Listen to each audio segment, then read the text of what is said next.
بسم اللہ الرحمن الرحیم۔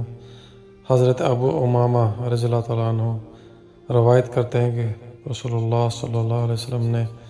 ارشاد فرمایا، میں اس شخص کے لیے جنت کے اطراف میں ایک گھر دلانے کی ذمہ داری لیتا ہوں جو حق پر ہونے کے باوجود بھی جھگڑا چھوڑ دے، اور اس شخص کے لیے جنت کے درمیان ایک گھر دلانے کی ذمہ داری لیتا ہوں جو مذاق میں بھی جھوٹ چھوڑ دے، اور اس شخص کے لیے جنت کے